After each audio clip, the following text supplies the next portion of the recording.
chronic critical limb ischemia is associated with systematic atherosclerotic disease, and it usually involves other arteries like the cerebral and the coronary arteries. It's a very progressive disease with high morbidity and mortality rates, and we know that 24% of patients will probably die within the first year. Patients with critical limb ischemia commonly present with lesions below the ankle as well. Lesions tend to be long and multiple, and surprisingly, sometimes we find that the very short lesions are sometimes more difficult to treat, and if they involve the dorsalis pedis and the plantar arch, the outcome is very, very bad because the surgical option is always out of the equation. So for cases like this one, when you have occlusion in the very distal plantar arches, or if you have part of the plantar arch, but in the dorsalis pedis area there's disease, there is always no surgical option and only endovascular option available for those patients. We know from the literature this Italian group looked into 3,000 patients, almost 3,000 patients, and what sort of involvement will happen with patients with diabetes, and they found that almost 75% of patients will have concomitant SFA and long tibial involvement. So that just reinforces the point that diabetic patients will have these long lesions and sometimes associated with also with the SFA lesions. Now, if you're going to start doing those cases as a unit, what you need to do, and I suggest that you have to work very closely with the surgeons and do it in a multi-disciplinary format, and start with easy cases, so relatively short lesions, and build up the confidence and take it from there. Choose the tools that work for you, because lots of variations in the market with balloons and wires and devices. You have to try a few and see the one that works with you, rather than following someone saying it works for me, so it should work for you as well. It's not like this. It's very variable from person to person. Strategy, I think, is very important, that once you have a case to discuss it and look at the images properly and know exactly how you're going to tackle this, which approach you'll be going into. Will you be using an intraluminal or a subintimal approach? What sort of kit you will need. In this particular case, will I need a pedal puncture? Maybe, so you're prepared mentally and you get all the kit ready just in case you need them. I personally tend to use liberally heparin and GTN as a prophylactic GTN. I don't wait for spasm to happen and then give GTN. And you have to be prepared to be patient. A simple below the ankle angioplasty case can take you an hour and a half, but a complex case can take you 3 hours and 4 hours to do. And as I say, it's very important that you work very closely with the surgeons, and they would know what sort of case you can do. They can refer you more cases, and your practice will improve. In terms of patient preparation, I think hydrating those patients is very, very essential. Those patients, usually, as I say, they have chronic renal impairment as well. You're going to give them a big dose of contrast, and it's a lengthy procedure. So hydrating them beforehand is very important. To get the blood sugar control before is also very important. And one of the most important things, I think, is to manage the pain. Those patients have ischemic pain all the time. They have ulcers, which are usually infected. And if you go down into the single artery there, put a catheter in, you're further causing them ischemia, and their pain will be more. And I sometimes see that for example, if I do this without an anesthetist, something like 45 minutes or an hour of my time is wasted trying to persuade the patient to keep still and not to move and to repeat scans. So if you start in that case, it would be very helpful to get someone to control you the pain. It's sometimes difficult to get the GA because usually these patients have other comorbidities, and a GA wouldn't be a good idea, but at least an anesthetist to give a proper sedation and to control the pain is very, very important. Now, approaching those lesions, either you're going to go from a contralateral approach and use a crossover, or an antegrade approach. I can't see myself doing from the other side. You would be crossing to the other iliac and going all the way down and crossing into the plantar loop. For me, it doesn't work. You will lose pushability. You will lose the control and the able to torque the wires, and the pushability will also compromise. So for me, I always go antegrade. And for the antegrade, I can go common femoral, but my favorite approach actually is directly puncturing the SFA. Most of these patients are obese, so I don't think going into the common femur is a good idea anyway. You can get a retroperitoneal bleed. And SFA, we all use ultrasound for our punctures, and it's a simple procedure if you're used to using ultrasound. And in possibly something like 80% of my case, I use a vessel closure device anyway, so I'm not worried about compressing at the end. And if the SFA is occluded and they have only the popliteal, I would go into the popliteal, and sometimes we do combine with the surgeons. In theater, they explore the popliteal artery, you put the needle in the popliteal, do the angioplasty, and then they do a FIM pop bypass. What artery to treat? Which one you're going to choose to treat? Ideally, you need to open as much as you can, but if you can't and you're going to open one, you need to make sure that that artery is open from the groin all the way to the toes, and it's a single line of blood flow. And if you're going to use one artery, go along the angiosome. It's very, very important to tackle that artery that supplies the area where the ulcer is. That will improve the outcome significantly if you're going to do only one artery. But a good thing is to, as I say, to be aware of the angiosome. You've all seen the pictures and to know exactly which area to tackle. But it's always good to try and to open most of them, and we try at least 2, if not 3 of them to be opened in the same session. Now, techniques, there are lots of techniques that you can get familiar with and help you to tackle those lesions, and one of them is the safari technique, where you go from the antegrade puncture, and if you think you can't cross to the tibial, go into the subintimal space, widen it with a balloon, and then come from a pedal puncture, go into the same subintimal space and snare the wire, put the wire up, and then you can have your approach from the top, and you can do all your angioplasty from the top.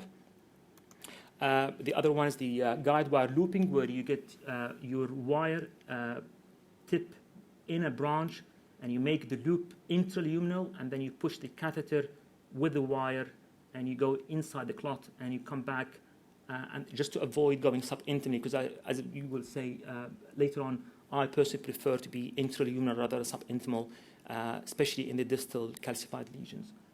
So this approach will prevent you from going subintimally if you only go with the loop and the catheter and keep them in the middle. As I say, whether you're going to go subintimally or intraluminal, as I say, especially for the tibial vessels, I try all my best to stay intraluminal, and especially if you see those laminar calcifications. Once I see myself going into subintimal space, I know it's going to be a longer procedure. It will take me a longer time to go back intraluminal, and most of the times I will need a pedal puncture to snare the wire and go up, because sometimes it's very difficult to go back again intraluminal. So I try all my best to stay intraluminal. And I say with the pedal puncture, if you go subintimal, you most likely will need a pedal puncture, and you do this under ultrasound guidance. You go into the artery, and then most of the times you only need the wire. The wire, you push it. Most of the time it goes into the popliteal artery up, and then with your sheath in, you can push the wire up and you maintain your access, and you come with your balloons from the top. In this particular case, the wire was not going into the subintimal, into the lumen, and we had to put a catheter in just to help to manipulate the wire. But if you have a catheter, you're prepared that you might have a little bit of a problem afterwards controlling the puncture side, because the hole is slightly bigger. And the one we're going to talk more about is the pedal plantar loop technique, which is you getting the wire from one artery cross into the arcuate artery, into the perforators, back into the plantar arch, and up either into the perineal or the posterior tibial, and you advance your balloon and do the whole lot, like this one. Now, tools, there are lots of tools available for us now, and I think we're spoiled to have all these tools. I don't think I've had the privilege of having all of them. We have the low profile and short and long balloons. We have the wide variety of 014 and 018 wires. We have the drug-eluting balloons and drug-eluting stents, atherectomy devices. We have the C2O catheters and re-entry devices. But re-entry devices are not for tibials, but they can help you if you're going to do ILX or SFA lesions as well. And I think the most important ones, the most cost-efficient, are the low-profile balloons and the wires. Balloons, there are lots of balloons in the market. The one I really prefer is the Bantams from Bard. You can get the Bantam and Bantam Alpha. The Bantam is an 018 system. The Bantam Alpha is 014. What I like about the Bantams is that the tip is very, very soft, and it really hugs around the wire, and you have a minimal transition, so that reduces the trauma to the artery and gives you more chance of crossing the lesion. The shaft is also slightly enforced, so that will help with the pushability of the as to go through the lesions. And also, I've yet to get a case that I had rupture of the balloons. So the balloons are really very durable. You inflate them and deflate them. They unwrap nicely, and you can use them several times. You don't need to change them. And they come in different sizes, and the longest one is up to 22. With wires, if you're going to use a hydrophilic wire, that will be very helpful to find your way down into the lesions. You probably need a stainless steel wire to give you some pushability. And if your wire is nitinol, that's reshapeable and kink resistant. And I think now different companies now are coming with wires that have a composite. So part of the shaft is stainless steel and the tip is nitinol. And one of them is the advantage from Terumo. I think Abbott is also doing a wire now, which would be very, yet to try it, but it's looking very, very promising. And you need that combination because the lesion, as I say, you need to navigate distally, but you need also be coming from the groin. You need to have that pushability. So a combination of both would be very, very helpful. Also, the wire, there are, Abbott are doing those WIN wires, which are C2O wires, and they come with different tip loads, the 40, 80, and 200, and they're very helpful to help you to cross those total occlusions. I really like them. Just briefly about the wires, I personally think the wire is the most important thing that will help you to cross the lesion. If you don't cross it, you won't be able to treat it. So you have to have more knowledge about the wire and which wire to use.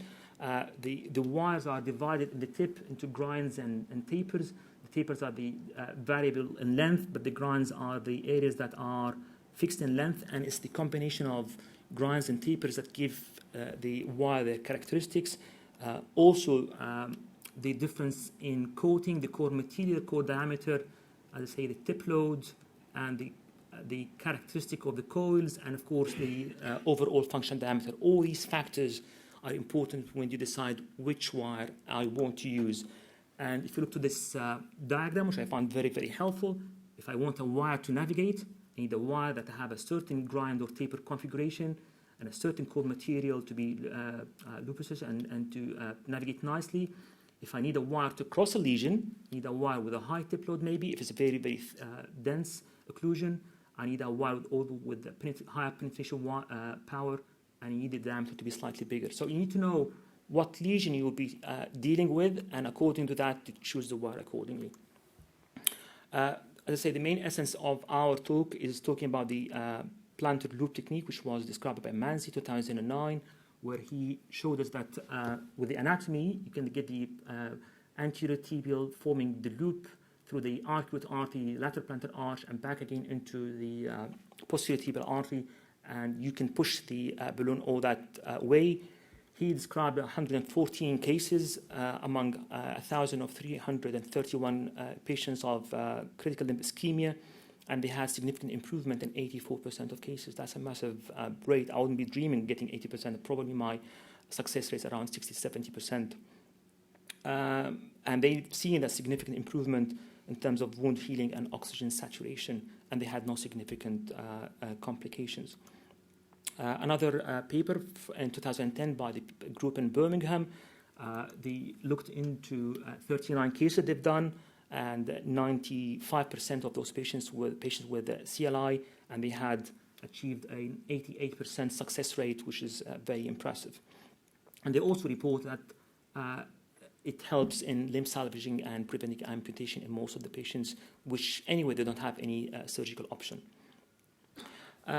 Technical tips, the way I do them, I find them very helpful, and then I just get into those tips after almost around 50 of these cases now.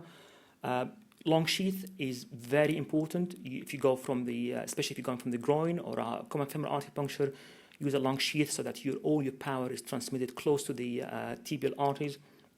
And I like using a short balloon, a 1.5 or 2 millimeter by 2 centimeter balloon, just to keep the wire in place. So I push the wire by a centimeter in the occlusion, and then followed by the balloon. Push the wire and then the balloon. So you go together. So you keep the wire interluminal and try to keep it from going into the subintimal space.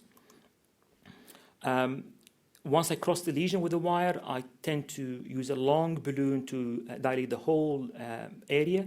And if sometimes, because of the resistance you have, sometimes you need to get a short balloon just to get that calcific lesion dilated, and then you put a long balloon and dilate the whole area. And I tend to inflate the balloon for 2 to 3 minutes. It's not like the SFA patients. Doctors say sometimes, interventionists, is it 30 seconds you inflate or a minute doesn't make a difference. I think in the tibials we've seen, at my beginning of my experience, I'm using inflation for 1 minute, and I find to have to do more ballooning. But if I keep them for 2 to 3 minutes, usually it's single inflation that's sufficient, and it pays off. And I tend not to dilate them or put the pressure more than 8 atmospheric pressure. And as I say, most of the time it works. If it didn't, I will repeat the ballooning 2 to 3 times before I'm tempted to go for high pressure or bigger balloons. Some of the cases we've done, a patient coming with a critical limb ischemia, popliteal artery, some narrowing, and total occlusion of the trifurcation. Distally, we have a bit of anterior tibial, a bit of peroneal, posterior tibial. And if you look at the lateral view, the anterior terminal branch of the peroneal is gone, the AT is diseased, and the plantar dorsalis pedis artery is very diseased, and some narrowing also into the lateral plantar arch. You go, I try to say as much as I can to stay intraluminal, but it's always very difficult into the bend in the ATA to stay intraluminal. The wire will try to go into subintimal space, but doesn't matter. In that area, usually the lumen is wide or the area is wide, and you can easily go back intraluminal. So we open up the ATA all the way down, and then you push the balloon. Sorry, it's not showing very nicely. The balloon now is all the way into the arch, and then we stretch the whole area. So at least we have the arch in continuity. Now, probably these are the cases from the beginning of our experience. So probably now I would put the balloon 2-3 times and try to stretch that plantar arch more and more. But you know what? That enough made the patient symptoms improve. They also started to heal, and yet for him to come and to stretch that lesion. If you have lesions in the popliteal artery, or in the tibial arteries and the ankle, and you also have lesions in the iliacs or the SFA, treat those higher up lesions first. There are possibilities that you might end up with a complication. The patient go for surgery, so you don't need to waste an hour and a half doing the tibials and then because problems higher up. But also more importantly, you need to have the inflow maintained. So when you open your distal tract, you have the gush of blood from the top that will keep that tract open. So if you, in this particular patient, we had also a popliteal lesion. We stretch the popliteal, and then we go in and open up the anterior tibial artery. Another patient coming with critical limb ischemia, AP view, we can see peroneal, the AT is gone, no posterior tibial, and on the lateral view, you can see the peroneal, lower down the peroneal artery, and on the lateral view, it's only those 2 collaterals are making the leg viable. And in this one, you would have thought there isn't anything going down. There's no point of doing the angioplasty, but you'll be surprised when you go down that those plantar arches are patent, but they're mainly underfilled.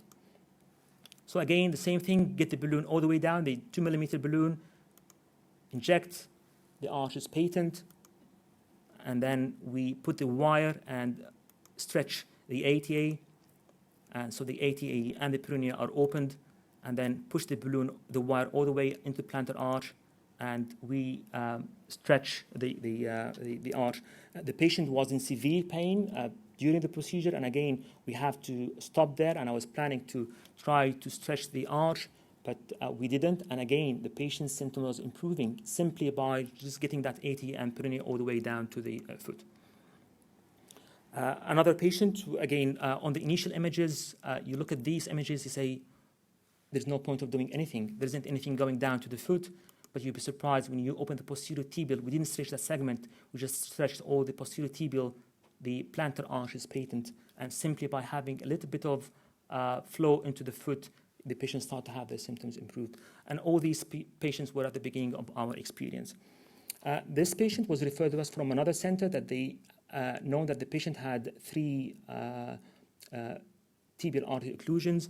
The ATA was occluded proximally the perineal was in the mid to distal portion, and the ATA was occluded proximally. And the patient had his ulcer in the medial aspect of his lower leg, so it's in the angiosome of the posterior tibial artery. They, in the local hospital, they tried to do the ATA because they thought it's the easiest one, but end up with a rupture or contained rupture, and they abandoned the procedure, and he was referred to us. On the angiogram, we can see the perineal occlusion there. On the lateral view, you see the ATA, the distal ATA, there's no arch, and you can see a nice posterior tibial. And again, on the lateral view, so we go in and open first the anterior tibial artery nicely, and then I tend to use the what you call a smart mask or a trace, whatever you like it. And the problem sometimes the patient moving, so you lose that advantage. But if the patient is cooperative, it's very, very helpful to know where your wire will be ending. And I have my own thing which I learned from venous recanalizations. If I want the wire to stay intraluminal, I get that 2 millimeter balloon, push it all the way down until it hits that occlusion and inflate the balloon up to 2 to 4 millimeter. And this will make the wire, when it comes out of the balloon, will be exactly in the middle of the occlusion and make sure that it goes inside the occlusion rather than going into the subintimal space. So we do this, and then we push the wire, and when we sort the perineal artery, we stretch it, that opens up nicely. And I knew if I only stopped there, the patient probably wouldn't get improvement because his angiosome territory that needs to be treated is the posterior tibial artery. We tried to push the wire to go into the subintimal space, but it kept going into a branch, but not heading into the posterior tibial artery. And we had to do a tibial puncture, a plantar pedal puncture there, and it pushed the wire up into the popliteal area, but the wire went into the subintimal space and it was not going up, and we had to put a catheter to help to just angle that tip of the wire toward the lumen, and we managed to cross it. And as I say, I have my long sheath in the area. This is my V18 wire. I bend it a little bit, and you push the wire, it goes into the sheath, and you push it all the way up, and you maintain the area. And we stretch the posterior tibial artery, and then we had the anterior tibial, the perineal, and the posterior tibial opened, and on the lateral view, reconstituted the flow. And you can probably see there at just the corner there, the leak from the posterior tibial artery. That's just the gush of blood was coming, and that tells you that the flow was much improved. With these cases, I say, if you put a catheter in, you probably end up with a bigger hole, and on those patients, you probably need some sort of compression for 10-15 minutes to sort that area. Our last case, again, this patient was referred to us from another local hospital, and she had her amputation slot booked in 2 weeks' time. She had an ulcer that was progressing. She had toe gangrene, and they looked at the image at the beginning to say she's not for any sort of intervention.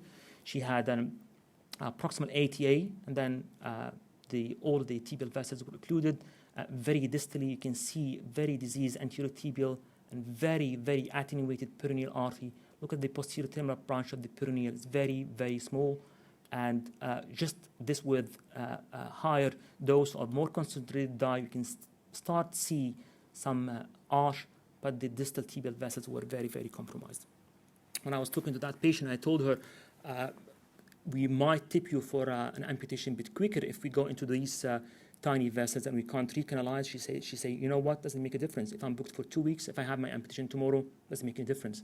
We found that those patients are slightly easier to consent, but they know that they have no other option. Most probably, it's either you succeed and save them the amputation, or no problem, they're going for amputation anyway. So we go ahead, again, the same technique, push the small balloon down, maintain your axis, and you keep pushing, and then you take the wire out, and you inject your intraluminal. And that's why also I don't like the monorail catheters, because you can get the wire out and check your position. So once you're intraluminal, then we go and stretch the anterior tibial artery and put the 014 wire now, which I like for the plantar arch. Get the wire into the area and push it backwards. You can see that the wire, I'm not sure whether it's projecting very nicely. You can see it going back into the posterior terminal branch all the way up. And then we put the balloon into the arch, and we inflated the 2 by 2 22 balloon, inflated for 3 minutes, good 3 minutes in this area. And sometimes, if it's like 6, 7 o'clock in the evening, 3 minutes is a very long time, but it pays off. It's just find something to do or talk to someone for those 3 minutes. It's very important. And then we deflate the balloon, and you push the balloon into the posterior femoral branch, push it all the way up to the perineal, all the way, and inflate that area for again 3 minutes, and that's the result at the end. Anterior tibial perineal opened up, and the lateral arch is all opened up. That's the picture the patient had gained before, and that's afterwards.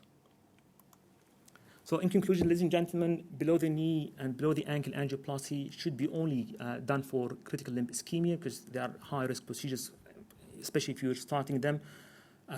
Consider the lesion characteristic and study the case properly before you start. Be familiar with the tools. Use the ones that work for you. I find pain management is very, very important. And we know for sure that this technique helps to save limbs, and especially in those patients who have a very poor surgical outcome. Thank you very much.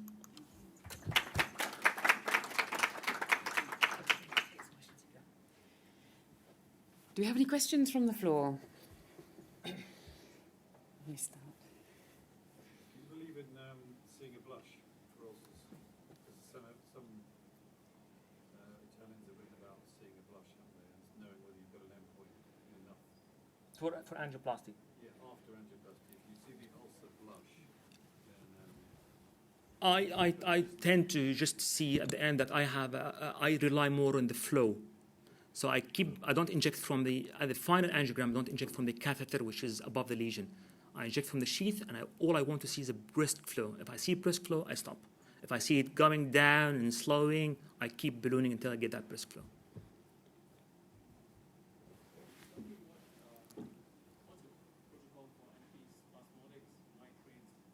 I start with a 200 microgram of GTNs before putting any wire in the tibial arteries. And if I get small spasm, I give 100 more as needed. But I start prophylactically. It's very variable, but people say I give GTN only when I get spasm. I don't want to get spasm, and you don't know whether this is a spasm or under inflated area. You keep inflating. I give them prophylactically, say 200 micrograms to start with. You mentioned to work out a strategy first.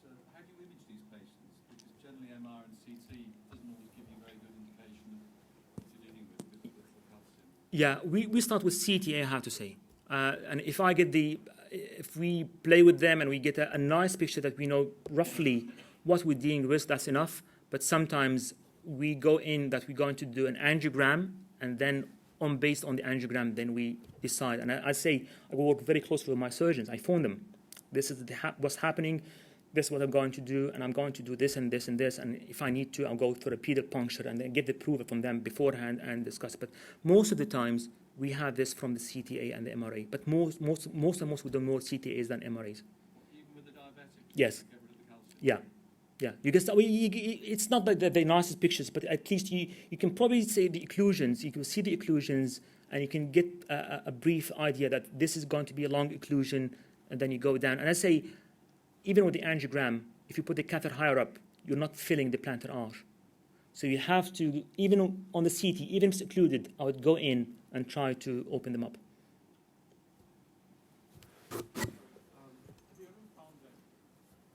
Have you found that when you revascularize the plantar arch, you take out the collaterals? Have you ever found that to be a problem? Yes, and for me, it's a good sign. Because if you maintain the motorway opened, everyone will leave the A-ways and go into the motorways. So for me, I would like to see that. I'd like to see that most of the dye that I'm putting in going into my tibials and the collaterals are less opacified, which means that you have a good flow into the tibials.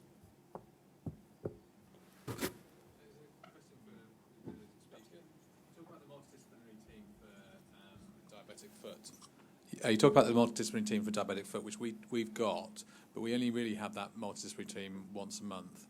The foot clinic runs weekly. What are the recommendations of how regular you're going to get a vascular surgeon, a radiologist, diabetologist, and everything together, or is there none currently? Well, it's got to be however the local arrangements work. I think it's everybody doesn't need to be together to work as a team, and it's having secure pathways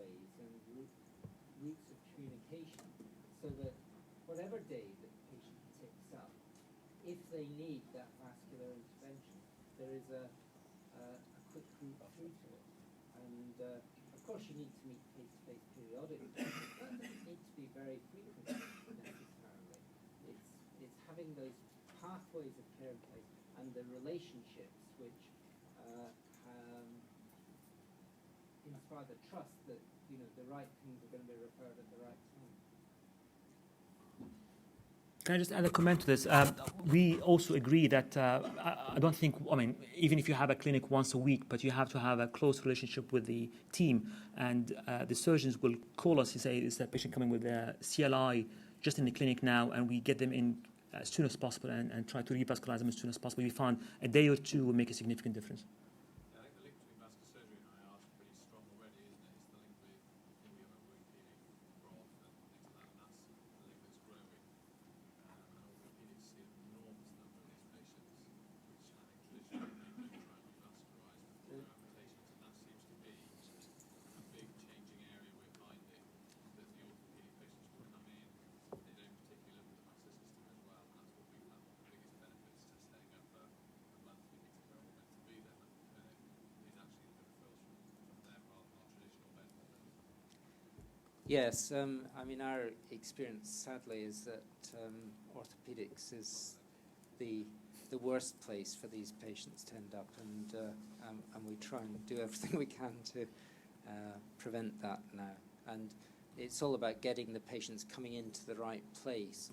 And the core of our service are the high-risk podiatrists, because we've got them set up to have a service 7 days a week. So, wherever the patients are coming from, they will do the initial assessment. And then we do have a multidisciplinary foot clinic every week, where we get most of the team together in some way or another. But they're the continuity, and they're now trusted by everybody else to refer on at appropriate times. And you've got to have that core workforce that can deal with things on an everyday basis and stop patients going to the wrong place like the orthopedic surgeons.